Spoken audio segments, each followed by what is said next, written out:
What's up with the what's up? Word. We back, as y'all can see. You know what I mean? Doing improved, talking sports with TNO. I'm your host, Angry Ted. And I'm your co-host, Aggressive O. And we here to bring y'all the latest and greatest in Philadelphia sports and worldwide.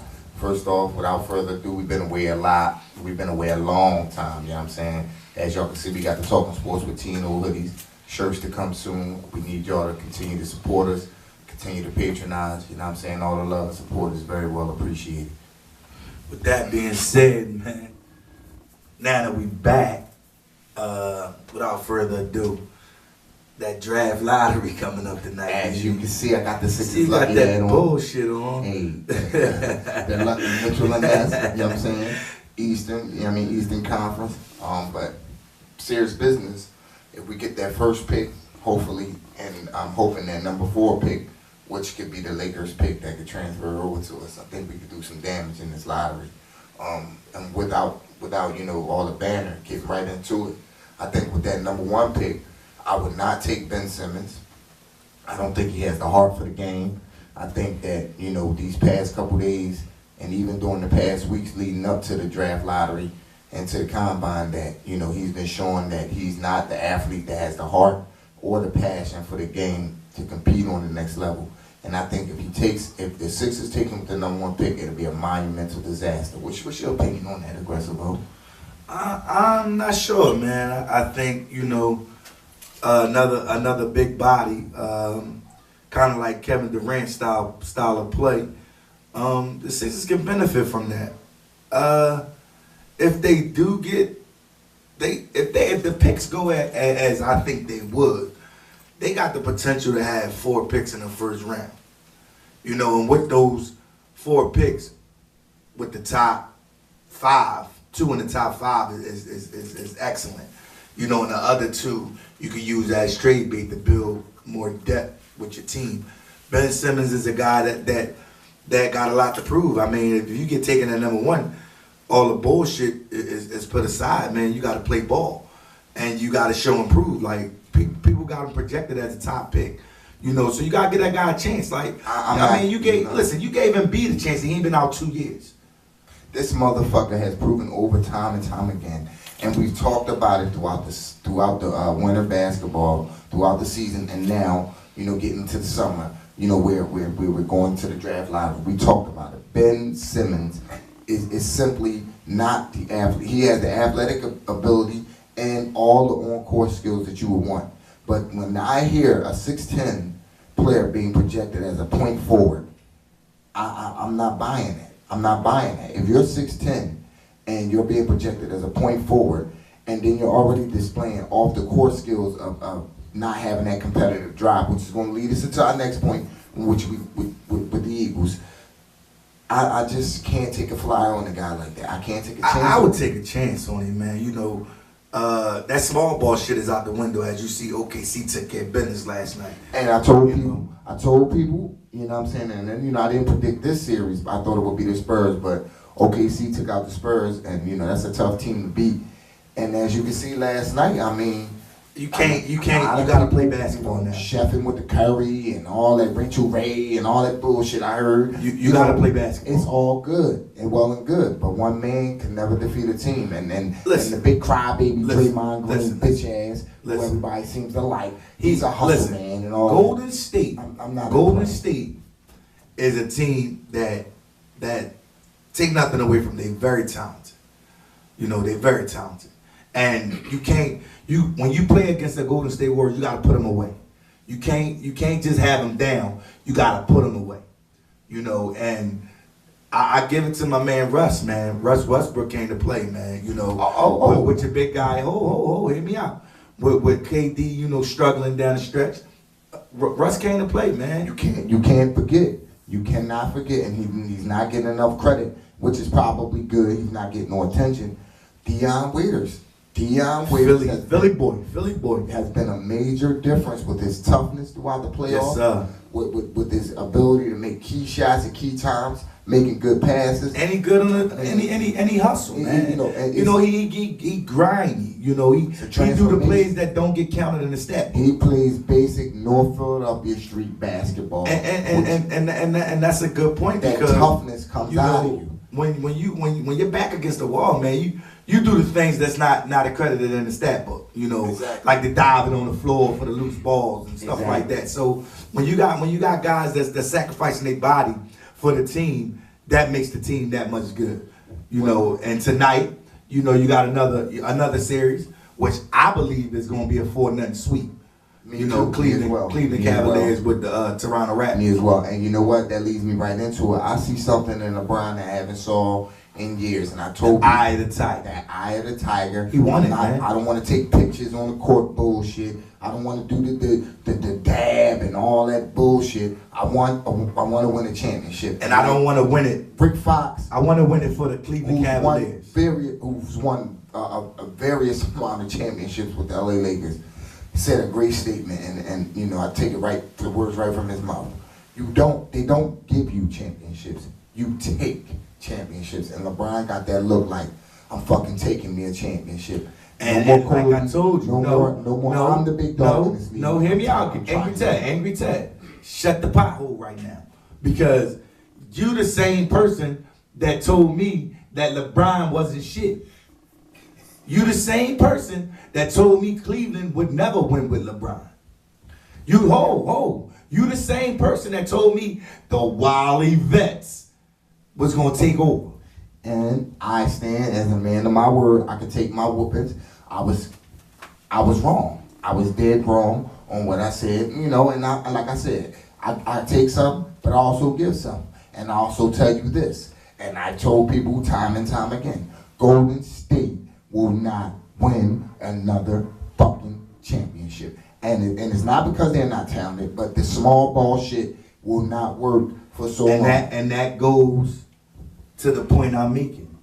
The Sixers are the team. Give us 2, maybe 3 years, and the same shit y'all talking about, these Golden State Warriors and these Cleveland Cavaliers and these OKC, they're gonna be talking about the Philadelphia 76ers. You draft Ben Simmons. Hear me out. You draft Ben Simmons. If you get the top 2 and the top 5, I'll go Ben Simmons and Buddy Hield, baby. You did wrong. I want nothing to do with Ben Simmons. What part of that don't you understand? It's not, no.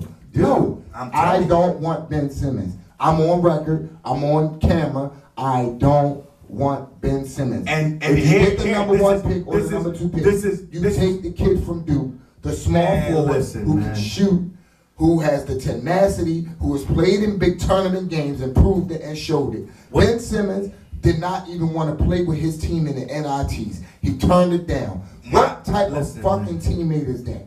You stop a whole program from going into a tournament type atmosphere. But that's the program. So that's the program. Then don't depend on, that's the program. You're relying on the athleticism of a guy who has the potential to be the number 1 draft pick in the national. But you're supposed to be the leader. A leader that said, I'm not going to risk which is wrong, people. It's definitely wrong. See what I'm saying? But he's the best man on the board right now. That's the leader of the team? Listen, man. For all we know, say we don't draft Ben Simmons. And Embiid can't play. Do you smell it? And Embiid can't play. What happens if Embiid can't play? I smell bullshit. They even said Embiid is a possibility that Embiid not going to play none of the Summer League. No, okay, well, not the Summer League. I don't give a damn about no Summer League. But this man ain't stepped foot on the court yet. As long as Joel Embiid is there game 1. Well, ladies and gentlemen, we're going to agree to disagree because we both are cold-heartedly Sixers. He's already started playing 2-on-2 basketball, as is being reported in the papers. MD was healthy enough, in my opinion, which was a smokescreen by the Sixers because they didn't want the league to come back down on him. I believe he was ready to play last year. I believe that they didn't want to waste him and put him on the court to risk injury possibly. Please tell the fans out here who are fans of this show that you're bullshit. Please tell them. I'm not bullshitting. This is what I read. Okay, well, with that being said, man, set aside from the NBA right now. It's training camp and OTA. I'm sorry, not training camp. It's OTA is mandatory for National Football League. And that's great news. And that's great news to the Philadelphia Eagle fans like myself and Aggressivo. And what I got to say, man, is basically I like the kid Carson Wentz. There's something about him. It's just the way he carries himself. I mean, he just has the look of a quarterback. And I mean, I know that don't mean shit when it comes to putting that product out on the field, but if you look at his past college histories and people not giving him, not to cut you off, Angry Ted, you know, this is my lane. I love talking about football. All right, well, let's go right into it. And people not giving him enough credit because he played at a small school. And me personally, that's all hype because you got guys that be drafted and play for big schools and can't even get on the fucking field. And that's exactly right. And that's so what I'm saying. give Carson Wentz this people that, okay, he's not only a two-time champion at North Dakota State, he's a leader. He's a smart player. Just hearing Dougie P, you know, mentioning his name and the things he said about him, you know, goes to show that from a quarterback to a quarterback, he has the potential to be a leader in this league for years to come. And here's something that's and they bringing him along. They bringing him along. I mean, it's the TNO show, not the motherfucking Aggressive O show. They bringing him along in a good way, you know. And Bradford had to realize that, like, look, man, I'm not gonna let this rookie see that I'm not a leader. I got to get my ass out here and play football. That's what you paid me to do. I'm gonna go out here and do it, whether I'm auditioning to stay with the Eagles or go to another team. Well, and that's what I'm saying. And you know, if you lead me right into it, you know, we sat there and talked about Ben Simmons' heart and his desire to play. Bradford is pretty much along the same lines, and we know the kiss of death here in this city is one to not be shit and brag and be one of these braggadocious guys around here talking like you are, and the proof was in the pudding on the field or on whatever sport you play. But number two is to quit and basically not be a competitor. And Bradford pretty much, you know, showed us the type of competitive spirit he has. And I don't care what nobody says. When you basically tell the organization, I'm not talking to you, I'm taking my ball home and run because you drafted a number one guy, a guy to take my job. And pretty much that's the way of the world, man. Listen, man, when you get hired, there's always somebody else trying to take your place. You either got to keep up, step the fuck up, or step the fuck off. And to me, Bradford showed a sign that I was. It's weakness. It's weakness. He showed weakness. So how can you lead my team? How can you lead my team? And how who the fuck can can you lead my team? And who can't lead my team if you're a quitter? But with that being said, that just opened the door a little bit wider for Wentz to walk in. He can walk right in because now you can act like you don't want to show me shit.